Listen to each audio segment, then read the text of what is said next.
não teria um tema mais propício para falar nessa noite do que esse tema que eu vou falar para os irmãos.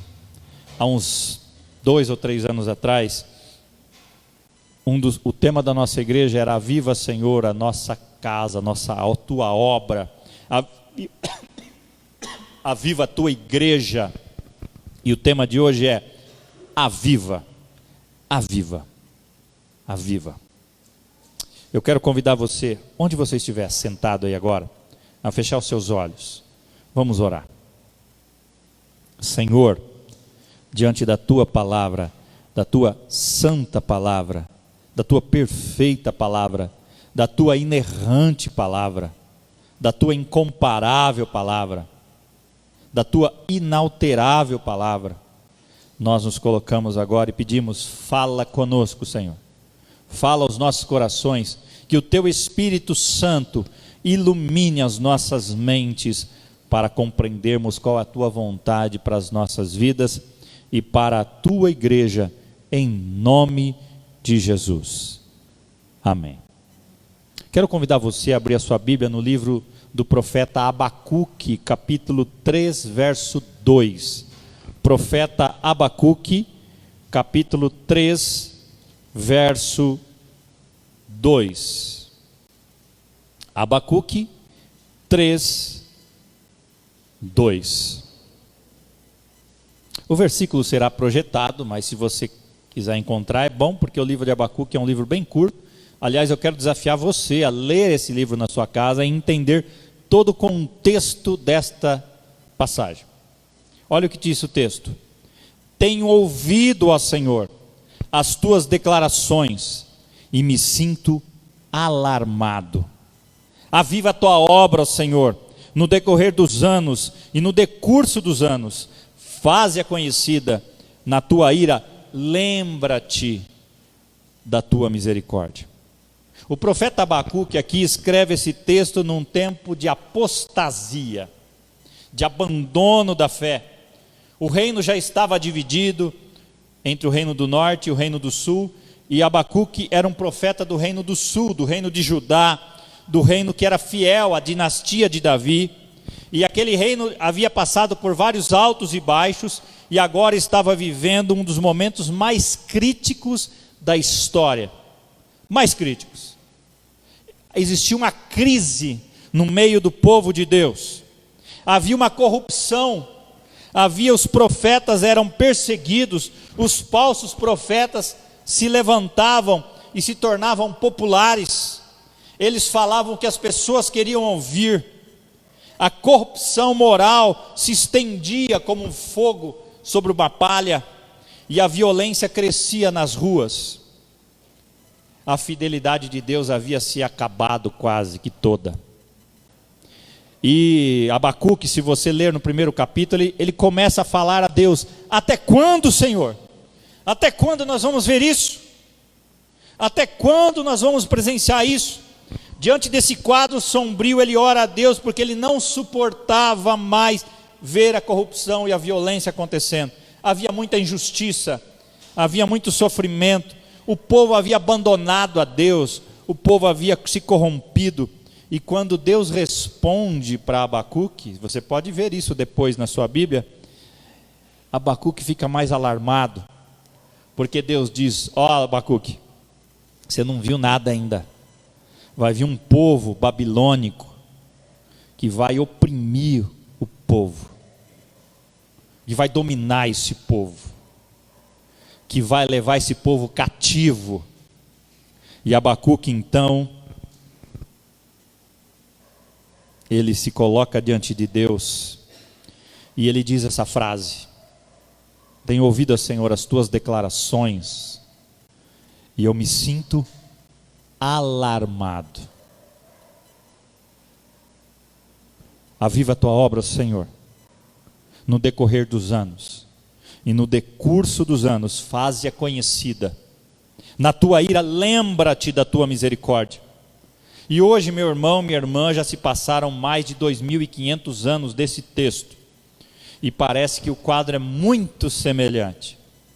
A corrupção está por aí, a violência por todo lado, os falsos profetas estão por aí, homens e mulheres que se levantam em nome de Deus e falam barbaridades, heresias. A frieza e a apatia espiritual está instalada no coração do povo de Deus, o comodismo tem dominado a vida de Deus, o amor tem se esfriado, e a oração que nós deveríamos levantar nessa noite deveria ser essa mesma: aviva a tua obra, Senhor, no decorrer dos anos, e no decurso dos anos, faze-a conhecida. Aviva, Senhor, a tua obra. Eu não tenho, meu irmão, minha irmã, a menor dúvida que o avivamento é a expressa vontade de Deus para a igreja. O que é o avivamento? É reviver algo que estava vivo, é trazer vida novamente para esta igreja, para a minha vida, para a sua vida. Creio que mais ainda nesse tempo que estamos retornando da epidemia, muitos estão com os corações frios, acomodados muitas vezes, com o comodismo do lar ou da situação. E Deus não nos amou, Deus não nos enviou seu Filho, Deus não nos enviou seu Espírito Santo, não nos deu a sua palavra para vivermos uma vida apática, vazia, descomprometida e infrutífera. Estava conversando com um dos presbíteros esses dias, dizendo: daqui para frente nós teremos um grande desafio para a nossa igreja. Teremos. E eu estou convencido que esse desafio não pode ser vencido sem Deus, sem o Espírito, sem o avivamento, a vida nova em Cristo. E eu estou mais convencido ainda, meu irmão, minha irmã, que o avivamento é necessidade da igreja, não é uma opção. Nós precisamos do avivamento que vem de Cristo. Muitas vezes nós temos conhecimento, mas falta poder na igreja. Não estou falando da nossa igreja em especial, mas na igreja de Cristo. Temos muito conhecimento, falando dos presbiterianos, valorizamos demais o conhecimento da palavra. Muitas vezes temos muito conhecimento, mas tem faltado poder. Progressivamente a igreja de Deus tem se tornado secularizada, ou seja, se misturado com o mundo, em vez muitas vezes de sermos sal, de sermos luz, de sermos agentes de mudança na nossa sociedade. Nós estamos cada vez mais conformados e amoldados a esse mundo que nós estamos vivendo, assimilando tudo que o mundo tem oferecido, muitas vezes nos tornando até parecidos com o mundo. E eu estou convencido, meu irmão, minha irmã, que o avivamento é o remédio de Deus para a igreja que está em crise. Não só nossa, mas a igreja de Cristo que está em crise. Na verdade, eu não consigo ver outra saída, uma outra solução, a não ser que Deus, na sua ira, se lembre da misericórdia e traga a restauração. O profeta diz: faze-a conhecida na tua ira, lembra-te da tua misericórdia.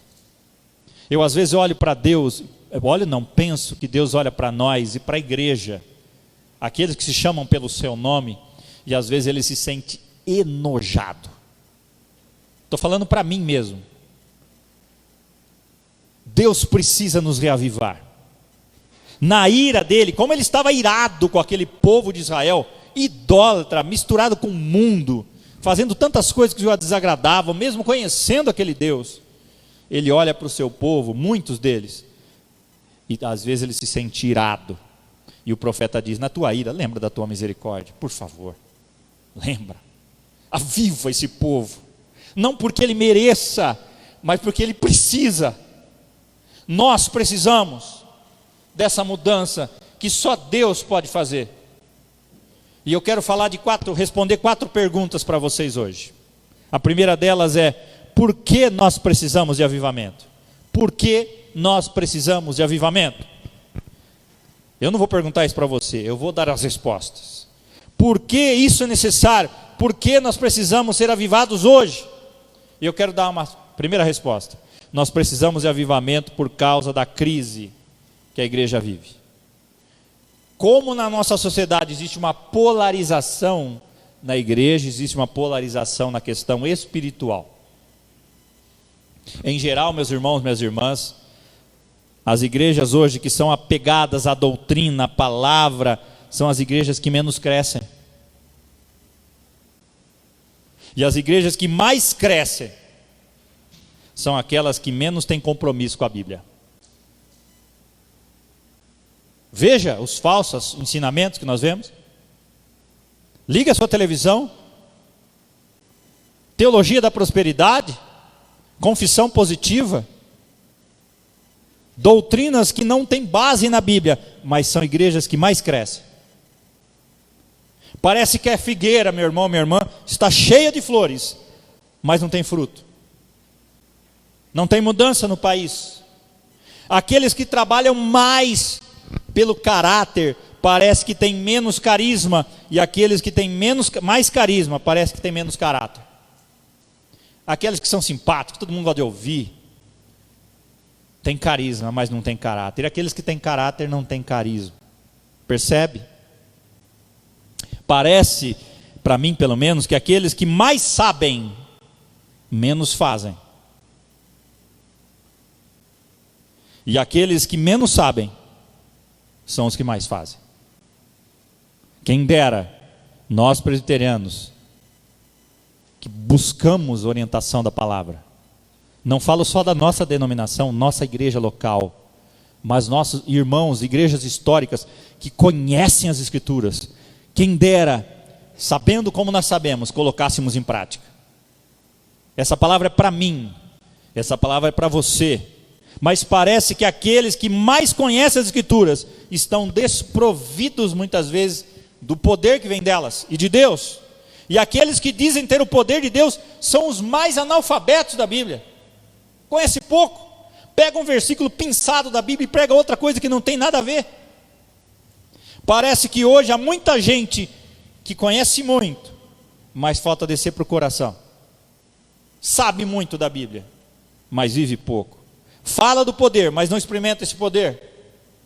E nós precisamos, meu irmão, minha irmã, desde você mais nova aqui, no Guto que está aqui, dos mais novos aos mais de idade mais avançada, precisamos de poder para viver em santidade, poder para perdoar, poder para morrer por Cristo, poder para pregar a palavra de Deus, viver um evangelho. Talvez nós tenhamos uma teologia correta sobre oração, sabemos muito, já preguei muito, você sabe que precisa orar, eu sei, mas muitas vezes nós não oramos. Falamos que Deus é o deleite da nossa vida, mas 2 minutos de oração a gente não sabe mais o que falar. Falta compromisso nosso com Deus. Muitos reclamam quando um culto se estende um pouco mais, uma vez por semana. Se a gente reclama em um culto, você imagina no céu que você vai ficar diante da presença do Senhor todos os dias, eternamente. Igrejas na África ficam 6 horas em cultos, viajam 12 horas andando. Se um pastor prega 2 horas é pouco para eles, é fraco. E às vezes nós reclamamos do tempo. Vivemos sempre arrumando desculpa para não nos envolvermos mais com a palavra e com Deus.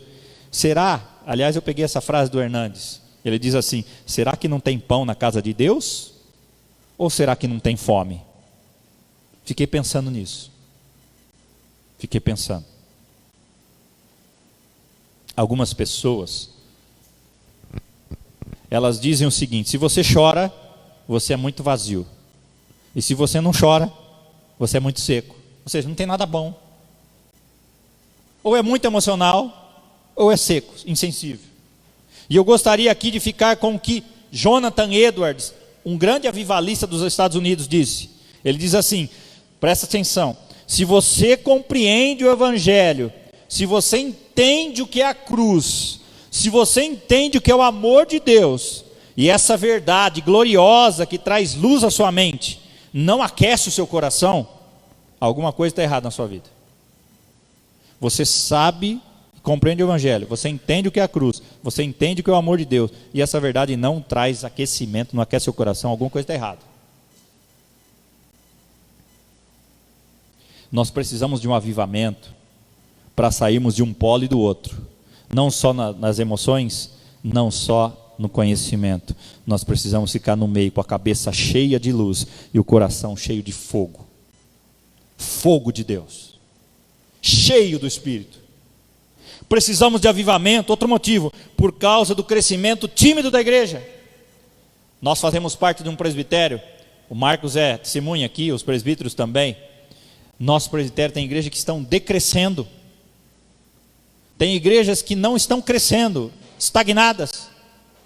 Certo pastor compartilhou comigo que a sua denominação não batizou um crente durante todo um ano. Há denominações perdendo membros todos os anos. E o nosso crescimento tem sido pequeno. Confesso, com tristeza isso. Por quê? Porque na verdade ainda não estamos entendendo que todos nós devemos estar engajados no plano de Deus para proclamar a palavra. Não é função de pastor apenas, nem de presbítero, nem de diácono. É da igreja. Onde Deus coloca você no seu trabalho, no seu dia a dia, na sua vizinhança, no seu lar. Lá você é o ministro. É lá quem é o testemunho é você. Uma planta saudável, ela dá frutos. Uma igreja saudável, naturalmente, deve crescer. Então alguma coisa não está certa. É vontade de Deus que a igreja cresça. Eu ouvi uma frase até forte, ela fala assim: se a sua igreja não está preocupada em crescer, ela está dizendo para o mundo, pode ir por tudo para o inferno. Deus quer que a igreja cresça. Por que que a igreja lá de Atos crescia tanto, meu irmão? Porque a Bíblia diz, lá em Atos capítulo 8, dos versos 1 a 8, lá nos versículos, porque todos lá em Jerusalém que foram dispersos pela perseguição, todos foram dispersos, iam pregando a palavra, não só alguns, não só a liderança, mas todos, em perseguição. Que perseguição nós temos aqui? Alguns podem dizer, pô, será que é por causa que a igreja presbiteriana tem uma teologia errada? E eu posso dizer para você com toda certeza, não é a nossa teologia. Por que não é? A igreja presbiteriana da Coreia do Sul é 28 anos mais nova que a igreja presbiteriana no Brasil. E ela é 20 vezes maior que os presbiterianos brasileiros. A teologia é a mesma. Qual a diferença? A maior denominação evangélica na Coreia do Sul é o presbiteriano. É os presbiterianos. Por que eles crescem? Porque eles oram. Porque eles testemunham. Porque eles proclamam. Um pastor, para se formar num seminário presbiteriano lá na Coreia, se ele faltar 2 reuniões de oração durante todos os 4 anos de estudo, está fora. Está fora. Não ora, não serve. Olhe para a história da igreja, meu irmão, e você vai ver que todas as vezes que a igreja buscou a Deus em oração, fervorosamente, pregou a palavra, viveu em santidade, experimentou o avivamento, foram tempos que a igreja mais cresceu. Não é isso? Veja. Estude as histórias. Por que nós precisamos de avivamento? Porque nós precisamos ter um coração aquecido. E precisamos ver essa semente poderosa da palavra de Deus. Então a pergunta primeira, por que precisamos? Já respondi. Segunda, o que não é avivamento? O que não é avivamento? Existe uma confusão muito grande no Brasil, fala-se de avivamento para todo lado, não é isso? Vamos fazer um culto de avivamento. Primeiro que a gente não consegue produzir um culto de avivamento. Quem faz isso é o Espírito. O máximo que nós podemos fazer é nos preparar para isso. John Stott, saudoso John Stott, conselheiro da rainha da Inglaterra, faleceu há alguns anos, ele escreveu que um dos principais hobbies do diabo é esvaziar o significado das palavras do cristianismo. E uma das palavras é o avivamento. Você já ouviu isso? Vamos fazer um culto avivado. Vamos fazer um louvor avivado. Mas o que é isso? Mais rápido? Devagar? Está errado. Não entendeu? E eu quero dizer algumas coisas que as pessoas confundem sobre o avivamento. O avivamento não é ajuntamento de multidão. Tem muita igreja lotada aí, cheia de gente, mas não tem avivamento. Nem toda grande reunião, nem todo crescimento numérico expressa avivamento espiritual. Veja as igrejas que estão crescendo, as que estão na televisão, na mídia. Aquilo não é avivamento. A gente sabe disso, é visível. Prega-se algo fora da palavra, prega-se prosperidade, prega-se confissão positiva, que tudo vai dar certo, que ninguém fica doente, prega-se que todo mundo vai ficar rico, lotados, mas isso não é avivamento. Quer ver uma outra coisa que as pessoas confundem? Confundem avivamento com campanha de evangelização. Avivamento não é campanha de evangelização. Na evangelização a igreja trabalha para Deus. No avivamento, Deus trabalha no seu coração, no nosso coração. Na evangelização, o foco são os não crentes. O avivamento é para os crentes. É para você e para mim. No avivamento, o foco são os crentes. Na evangelização, a igreja vai até os pecadores. No avivamento, os pecadores vêm até a igreja. Na evangelização, os pregadores clamam àqueles que ouvem. No avivamento, são os ouvintes que clamam aos pregadores. Se derramam na presença de Deus. Conheça as histórias de avivamento. Avivamento não é presença ou manifestação de coisas ou milagres. Não é isso.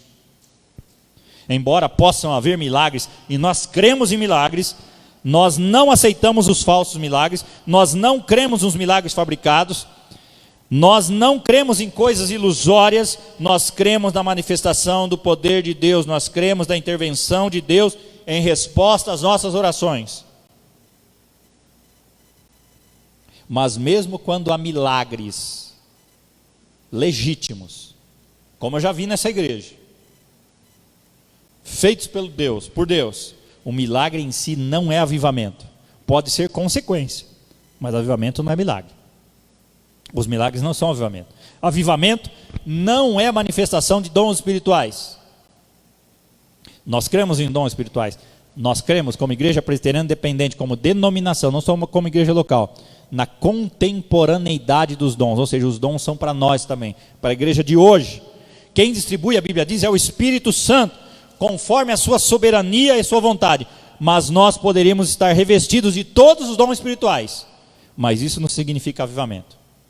A igreja de Corinto, veja lá Paulo, quantos problemas Paulo teve com a igreja que tinha todos os dons. Não havia avivamento, embora houvesse muitos dons. Avivamento não é emocionalismo, embora quando a gente sente a presença de Deus, a gente não tem como não se emocionar, não se alegrar. Não é choro, não é histeria, meu irmão. É por isso que a Bíblia diz que nós devemos rasgar o coração e não as nossas vestes. Joel 2,13 diz: rasguem o coração e não as vestes, voltem-se para o Senhor, o seu Deus, pois Ele é misericordioso. Avivamento não é programação agendada pela igreja, vamos fazer um culto de avivamento. Não tem isso. Avivamento não é algo que a igreja faz. Pode até simular, mas não é real. É obra sobrenatural de Deus. Sobrenatural. Eu não agendo, a igreja não agenda, nós não produzimos avivamento. Nós podemos nos preparar, como eu disse agora há pouco, mas quem faz é Deus. Na hora dele, do jeito dele. Avivamento não é mudança da doutrina da igreja. A doutrina continua a mesma. Aliás, bíblica. Tem muita gente que pensa que avivamento é uma moda agora, né? Porque está na moda, né? Falar-se sobre isso. Mas muitos querem imitar alguns cacuetes religiosos de outras igrejas. Vamos fazer igual a eles, né? Pensam que para ter avivamento precisa embarcar nas novidades que existem hoje. E se você olhar para a Bíblia, nunca houve qualquer avivamento que não tenha brotado da Bíblia. Se está fora da Bíblia é falso. Nunca houve na história da igreja nenhum avivamento que não tenha emanado do conhecimento da palavra, dedicação e profundo zelo pela verdade. Os falsos avivamentos produzidos pelos falsos apóstolos não são avivamentos que vêm de Deus.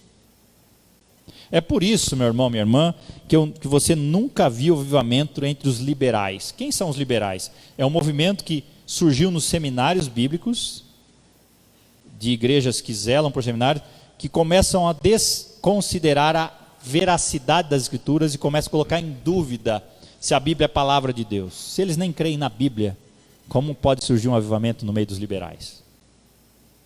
E muitos deles estão destruindo a igreja. Muitos deles, esses dias atrás eu coloquei um post falando sobre o crescimento da igreja. A pessoa falou, acho que toda igreja conhece, toda igreja quer crescer, eu acho que isso é tal. Eu falei, não, isso é um pensamento liberal, acomodado. E a igreja muitas vezes tem caminhado por esse caminho. É por isso que você nunca viu avivamento entre os liberais. É por isso que você nunca viu um avivamento entre os místicos e sincréticos, que mistura com tudo. Porque avivamento precisa trazer Bíblia e vida. Tem que viver a palavra de conhecimento e prática, de credo e conduta. Amém, irmão? Estão comigo? Avivamento não é mudança da liturgia da igreja. Vamos mudar, vamos parar de cantar hino, só cantar hino do cântico do fogo, só fogo, sapatinho de fogo. A gente começa a pegar músicas, não que eu seja contra, tá? Pegar só músicas do meio pentecostal, porque as nossas não são avivadas. Avivamento não é mudança litúrgica. Acham que avivamento tem a ver com formas do culto. Não tem, meu irmão. Pode-se ter uma liturgia organizada, empolgante, um culto emocionante, mas não se ter avivamento. Aliás, é muito fácil emocionar as pessoas. É só contratar um artista aqui, ele simula bem. Você não assiste novela, filme? Você emociona? A questão é, vem de Deus ou não? Avivamento não é apenas para ter um louvor animado, não é apenas ter gestos eloquentes. Avivamento é que aqueles mesmos hinos que não faziam nada no seu coração, hoje você canta, puxa, aquilo enche o seu coração. Não mudou a liturgia, mudou você. É verdade dizer que o avivamento traz mudanças litúrgicas, não é verdade, mas muda a essência da liturgia. É diferente. Eu me lembro quando era criança, eu não gostava, sinceramente, de cantar hinos.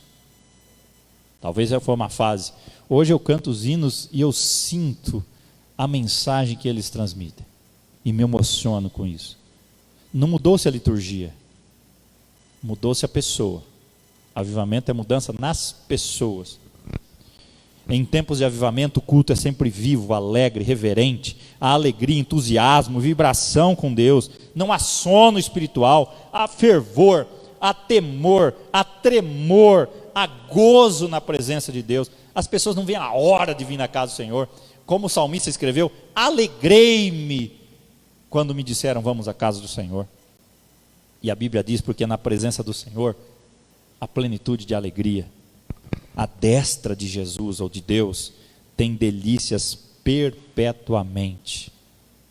Tim Keller, um pastor americano de uma igreja dos Estados Unidos, ele diz assim, presbiteriano: avivamento é um período no qual um grupo inteiro de cristãos experimenta em conjunto a renovação pessoal pelo Evangelho.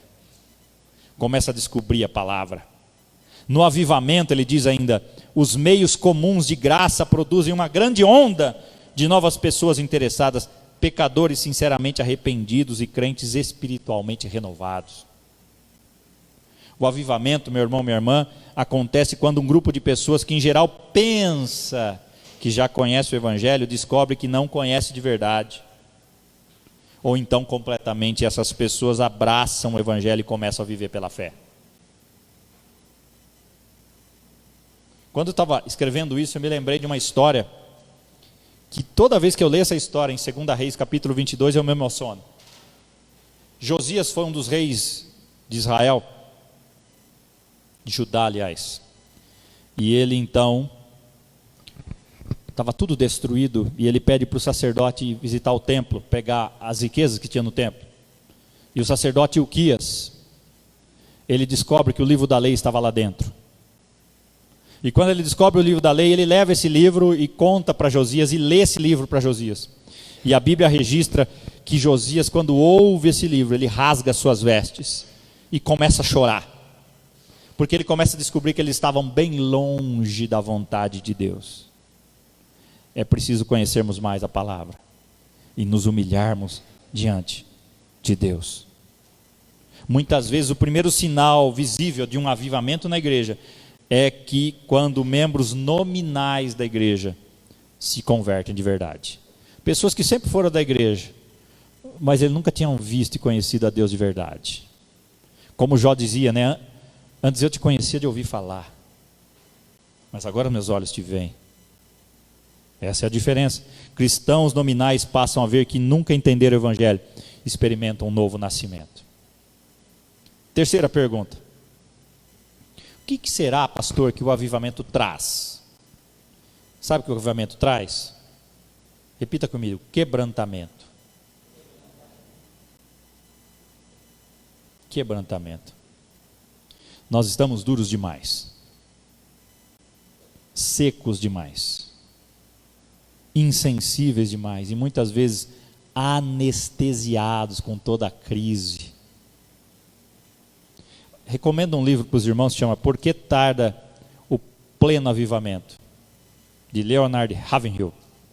Ele escreveu um segundo livro, ele diz assim: tarda ainda o pleno avivamento na igreja, porque a igreja está muito contente sem ele, acomodada. Tá bom assim. E aquela mentalidade, sempre fomos assim, vai ser sempre assim. A síndrome que as pessoas falam de Gabriela, né? Eu nasci assim, eu cresci assim, vou morrer assim, e vou viver assim. Tá bom essa igreja desse tamanho, para que trazer mais gente? Vão ter mais trabalho, graças a Deus, espero que tenham trabalho, porque a igreja está crescendo. Prefiro ter trabalho porque a igreja cresce do que ter trabalho porque ela não cresce.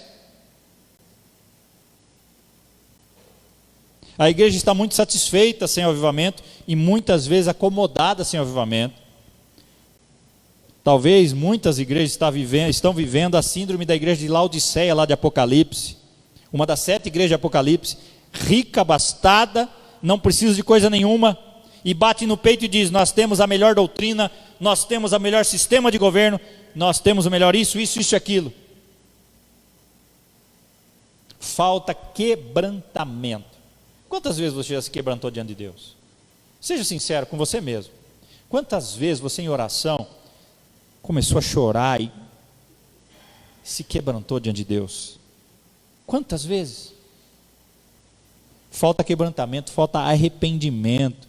Hoje eu estou lendo o livro de Isaías, hoje eu li Isaías capítulo 6, que Isaías tem a visão da presença de Deus, da santidade de Deus, e a Bíblia diz que ele fala assim, ele pede perdão a Deus, que ele estava no meio de um povo de impuros lábios, e ele era um homem de impuros lábios, e ele viu a presença de Deus, a santidade de Deus.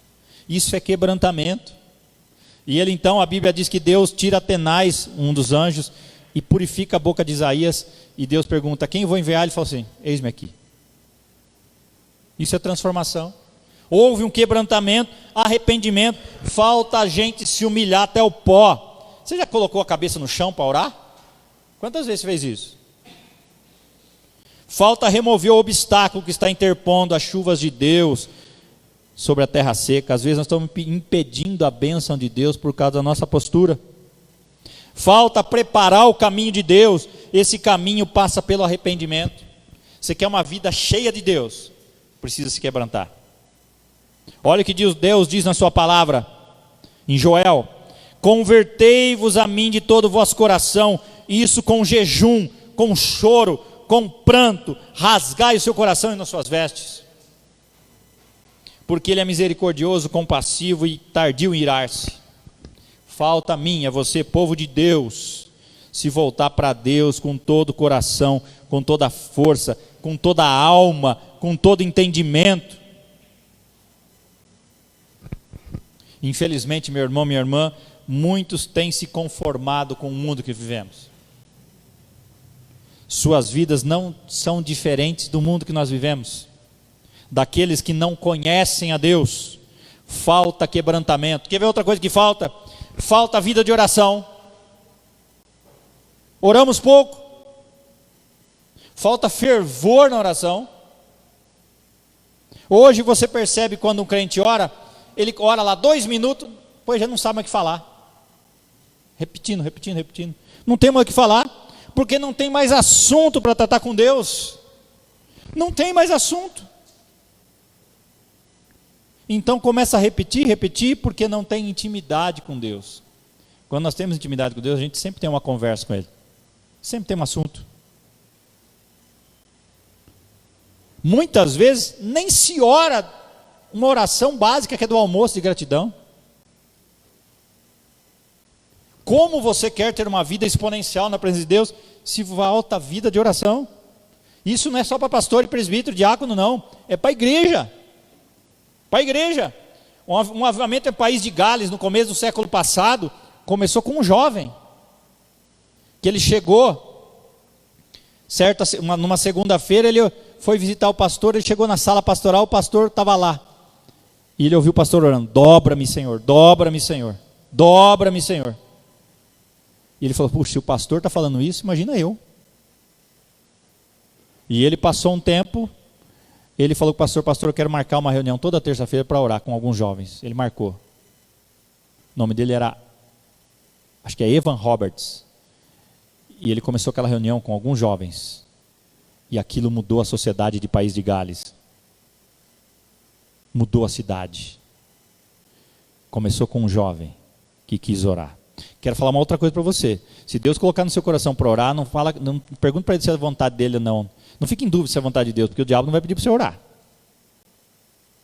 Se você sente de orar, ore, porque é Deus quem está pedindo. O diabo nunca vai pedir para você orar. Aliás, ele vai fazer tudo para tomar o seu tempo, para que você não ore. Oramos pouco. Deus não é a paixão muitas vezes do nosso coração. Deus não é o prazer da nossa alma. Muitas vezes Deus não é a nossa alegria, embora a gente muitas vezes fale que é. Veja, agora não estamos tendo pessoalmente, mas lembra-se das reuniões de oração que tínhamos?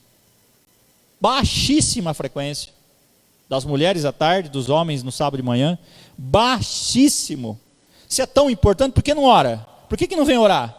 Eu estou convencido, meu irmão, no nosso caso agora, falando da nossa igreja, o que falta para a gente não é conhecimento da Bíblia. Eu posso dizer que diante de Deus, nessa igreja, nós conhecemos a Bíblia, o básico. Temos escola bíblica, tínhamos, agora parou um pouco. Poucas igrejas no Brasil escutam o que essa igreja tem escutado ao longo desses anos, não só por causa do meu pastorado, dos outros pastores que passaram. Presbíteros têm dado aula, professores de escola bíblica, na classe das crianças. Poucos têm se dedicado tanto como a igreja. Precisamos apenas praticar. Não é novidade eu falar para vocês que você tem que orar e ler a Bíblia. Isso aí vocês estão cansados de ouvir. Muitos aqui estão carecas como eu de ouvir isso aí. Sabemos, falta prática. Precisamos viver aquilo que a gente crê. Aquilo que professamos. A nossa igreja não pode dizer que não recebe conhecimento e direção. Não pode. Nem eu, nem você. Precisamos pedir que Deus derrame sobre nós o espírito de súplicas, porque se nós não colocamos em prática o que a gente sabe, o nosso coração começa a endurecer e começa a secar. Nós precisamos de avivamento. Nós precisamos buscar a presença de Deus em oração. No passado, preste bastante atenção, no passado, quando a igreja percebia que estava faltando poder, faltando fervor, faltando entusiasmo, sabe o que os crentes faziam? Paravam tudo e começavam a orar. Começavam a se curvar diante de Deus. E hoje se usa tantos métodos, tantas programações, atrativos, e parece que Deus mesmo não é o principal, mas a sede principal da pessoa. Parece que ele não tem mais sede. Mas quando a igreja ora, Deus age. Deus age.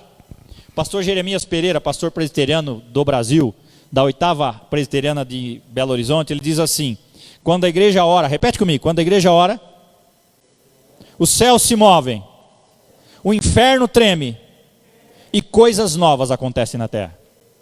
Você crê nisso? Quando a igreja ora, os céus se movem, o inferno treme e coisas novas acontecem na terra. Em Jandaia do Sul. Neste lugar. Nessa igreja. nesse púlpito. John Wesley falou certa vez: Deus incendeia os púlpitos para que a igreja pegue fogo, no bom sentido da palavra. Precisa sair fogo daqui, da presença de Deus, da unção de Deus, que só ela pode. Não fogo estranho, fogo da palavra, de mudança. Outra coisa, precisamos de revestimento de poder. Nenhuma oração, nenhum poder, pouca oração, pouco poder, muita oração, muito poder. Nós precisamos de poder do alto. Falta-nos poder, meu irmão. Hoje nós ouvimos que os livros mais vendidos são livros de autoajuda, não é isso? Nós não precisamos de autoajuda, nós precisamos de ajuda do alto. Precisamos de ajuda do alto. Porque nós falamos e parece que o som entra numa pedra e volta. Me lembro quando eu estava em Mandaguari, o saudoso seu Ezequias, avô do Tiago, ele disse, nós estávamos demolindo o templo antigo de madeira, e a hora que estava tirando o forro, ele falou assim: pastor, ele falou para Cláudia, pastor, agora tem umas orações que estão subindo. Tirou o forro. Oração. Oração. Parece que a chuva cai numa pedra e não penetra. Parece que o nosso bastão profético da igreja não mais ressuscita os mortos. O próprio Filho de Deus, preste bastante atenção nisso, eu estou terminando. Olhe para Jesus. Jesus era o próprio Filho de Deus, certo? Deus encarnado aqui na terra. E a Bíblia diz que ele não abriu mão de ser cheio do Espírito. A Bíblia registra que antes dele começar o seu ministério, aos 30 anos, qual foi a primeira coisa que ele fez? Foi batizado. E no batismo o que acontece? O Espírito de Deus vem sobre ele em forma de pomba. E a Bíblia registra que dali ele foi cheio do Espírito Santo. E ele foi levado para onde? Para o deserto, para ser tentado pelo diabo. E a Bíblia registra que ele, cheio do Espírito Santo, venceu o diabo, porque ele era cheio e conhecia a palavra. E a Bíblia continua, que ele, cheio do Espírito Santo, retorna para Galiléia, e lá ele transforma água em vinho. Cheio do Espírito Santo, ele toma o livro da lei, a Bíblia da época, e ele lê Isaías, diante da sinagoga, ele diz: o Espírito do Senhor está sobre mim, pelo que me ungiu para evangelizar os pobres, enviou-me para proclamar libertação aos cativos, e restauração da vista aos cegos, para pôr em liberdade os oprimidos e apregoar o ano aceitável do Senhor.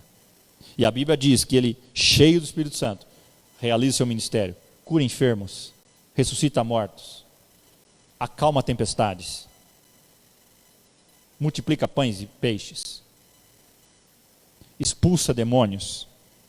E agora ele diz para a igreja: Jesus, vocês não podem sair sem que sejam revestidos de poder. Ele diz para os seus discípulos. Veja lá em Lucas 24, 29, antes dele subir aos céus, ele diz: eis que envio sobre vós a promessa de meu Pai. Permanecei, pois, na cidade, até que do alto sejais revestidos de poder. Em Atos 1,8 diz: mas recebereis poder ao descer sobre vós o Espírito Santo, e sereis minhas testemunhas, tanto em Jandaia do Sul, pode ser? Como em todo o Paraná, em toda a região sul, e até os confins da terra. Amém? Quando o Espírito Santo desceu em Pentecostes, lá em Atos capítulo 2, o povo se ajuntou, foram 10 dias orando, 10 dias. Pedro se levanta cheio do Espírito, depois que o Espírito Santo é derramado, e a Bíblia diz que o coração do povo foi compungido, e 3.000 pessoas se converteram. 3.000. Agora os pastores pregam 3.000 sermões para converter uma pessoa às vezes. Um sermão converteu 3.000 pessoas. Qual a diferença?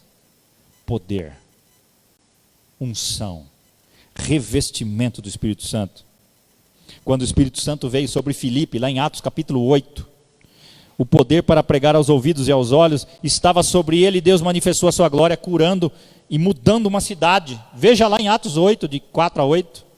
Quando o Espírito Santo trouxe avivamento em Antioquia, preste bastante atenção, a primeira igreja gentia, os crentes eram tão parecidos com Jesus, tão parecidos, que as pessoas olhavam para ele e falavam: os cristãos. Tão parecidos que eram.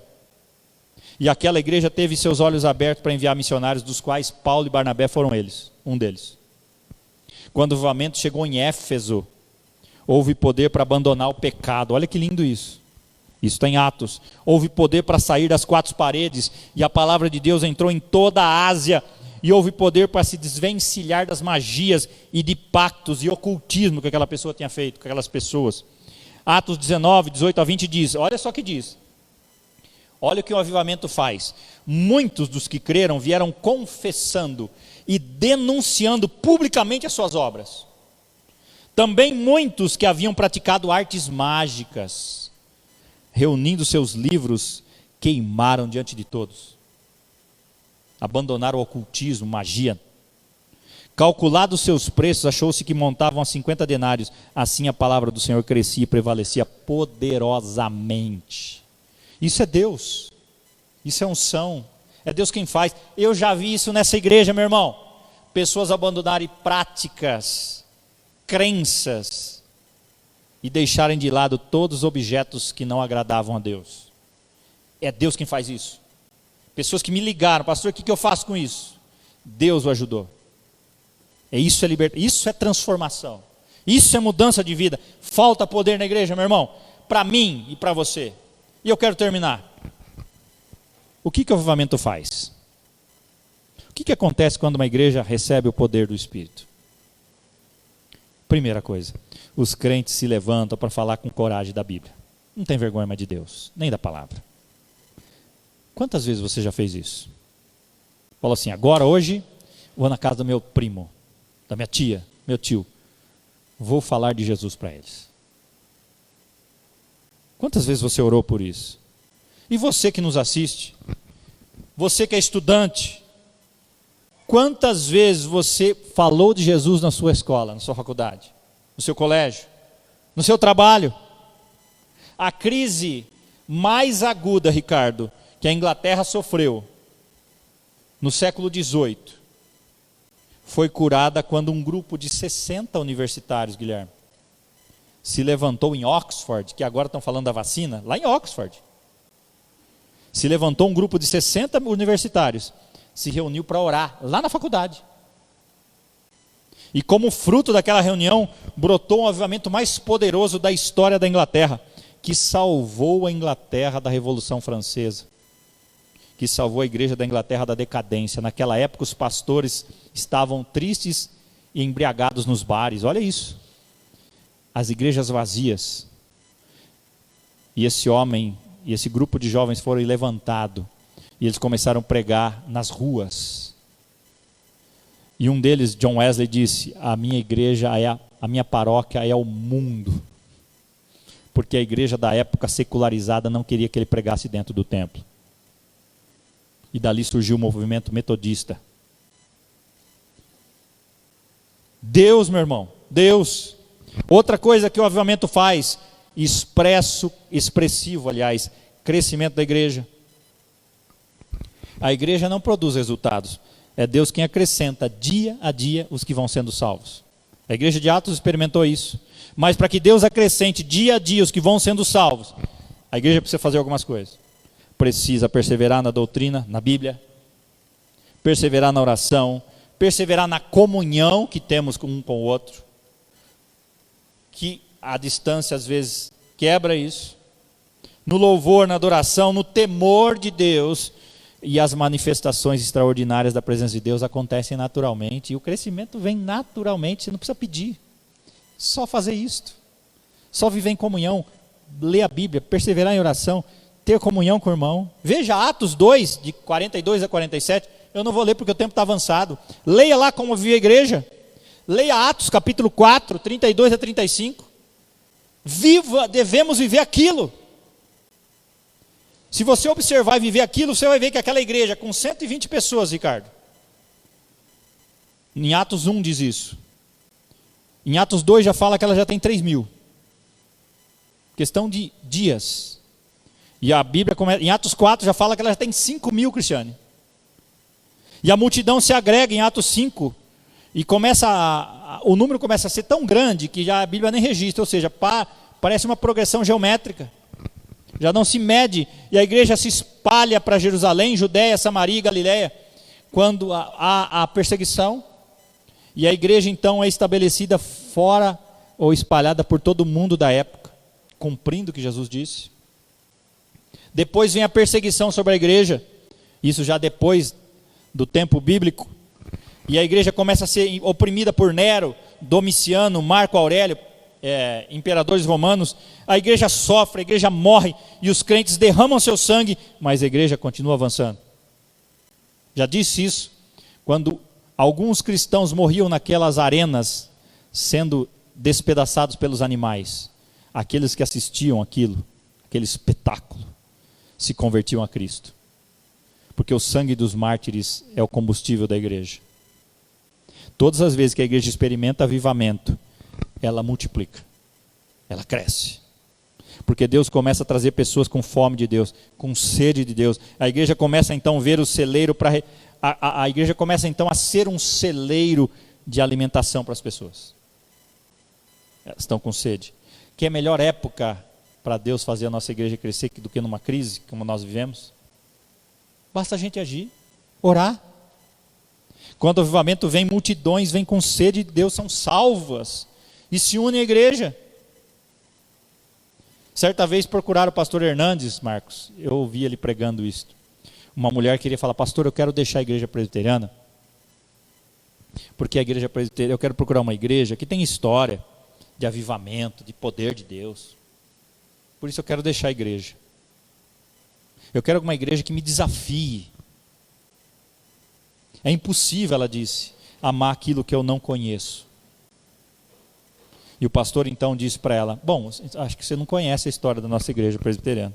A história da igreja presbiteriana é uma história marcada por avivamentos. A história registra, talvez nenhuma igreja, estou falando da nossa denominação, talvez nenhuma igreja experimentou mais intervenções sobrenaturais de Deus que a igreja presbiteriana, da qual nós viemos. Não sei se você sabe disso. Você sabe como surgiu o presbiterianismo ou não? Lá na Escócia, com John Knox.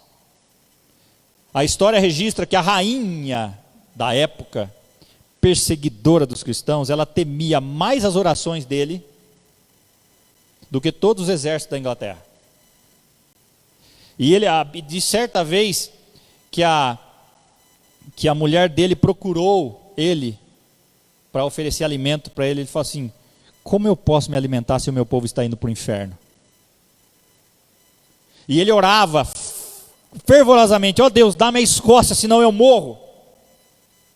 Em 1560, a Escócia foi oficialmente presbiteriana, todo o país. Sabe qual era a Constituição da Escócia? A Confissão de Fé de Westminster. A igreja presbiteriana. O primeiro missionário presbiteriano que trouxe o presbiterianismo para o Brasil veio de um movimento de avivamento nos Estados Unidos. Ele veio exatamente do avivamento dos Estados Unidos para cá. Ele foi levado pelo avivamento a vir para o Brasil. A igreja presbiteriana no Brasil veio de um movimento de avivamento americano. Quando o país dele, entre 1857 e 1859, estava sendo varrido pelo avivamento, ele veio para o Brasil. E nós, ao falarmos de avivamento espiritual, não estamos nos desviando da rota, nós estamos retornando ao nosso caminho. Precisamos voltar para isso, queridos. Vida exponencial. E eu creio que Deus pode fazer isso na sua e na minha vida. Começa com 1, 2, 3. Começa na vida daquele que busca. Volta para Deus e para a palavra. Não tem nada de novidade. É Bíblia. Leia a Bíblia e ore. Fala: Deus, fale comigo. Fale através da sua palavra. O que precisamos fazer é nos voltar para Deus. Precisamos buscar, suplicar pela graça e confessar os nossos pecados. Clamar por compaixão, pelo zelo do crescimento. Ansiar conhecer a Deus. E eu termino com alguns versículos por conta do horário. 2 Crônicas diz: se o meu povo, que se chama pelo meu nome, se humilhar e orar, e me buscar, e se converter dos seus maus caminhos, então ouvirei dos céus, perdoarei os seus pecados, e sararei a sua terra. Abacuque, no livro que nós lemos, diz: O versículo que iniciamos: tenho ouvido, ó Senhor, as tuas declarações e me sinto alarmado. Aviva a tua obra, Senhor. Tiago 4, 8 e 10 diz assim: chegai-vos a Deus, e Ele chegará a vós outros. Purificai as mãos, pecadores, e vós que sois de ânimo dobre, limpai o vosso coração, afligi-vos, lamentai, chorai, converta-se o vosso riso em pranto, e a vossa alegria em tristeza, humilhai-vos na presença de Deus, e Ele vos exaltará. Isaías escreveu em Isaías 44, diz assim: porque derramarei água sobre o sedento. Água sobre quem? Sobre o sedento. Você tem sede de Deus? Se você tem, Ele vai derramar água sobre você. E torrentes, ou seja, muita água, sobre a terra seca. Derramarei o meu espírito sobre a tua posteridade e a minha bênção sobre os teus descendentes, e brotarão como ervas. Termino com o profeta Joel, capítulo 2, verso 28 e 29. E acontecerá depois que derramarei o meu espírito sobre toda a carne. Toda a carne. Vossos filhos e vossas filhas profetizarão. Vossos velhos sonharão. Vossos jovens terão visões, e até sobre os servos e as servas derramarei meu espírito naqueles dias. Você quer ser cheio do Espírito? Você quer receber a presença do Senhor? Você quer ser cheio da graça, do poder de Deus? Vamos buscar. Buscar-me-eis e me achareis quando me buscares de todo o vosso coração. Serei achado de vós, diz o Senhor. A Bíblia diz isso. Não sou eu. Creia, leia, busque a presença do Senhor. Que Deus tenha compaixão de nós e envie o avivamento sobre a igreja, a começar de mim.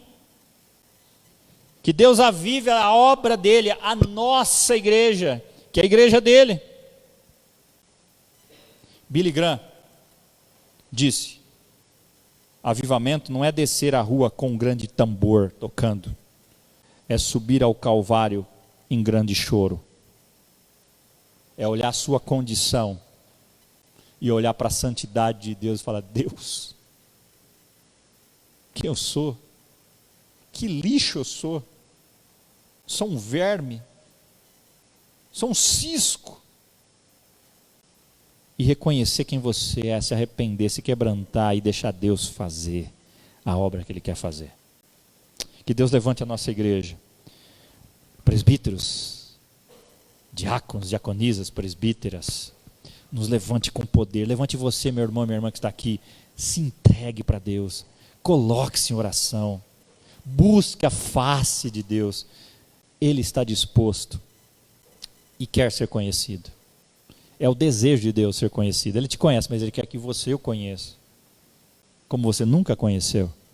Os melhores momentos que eu tive na minha vida foram momentos de quebrantamento e choro na presença de Deus, orando, chorando, clamando.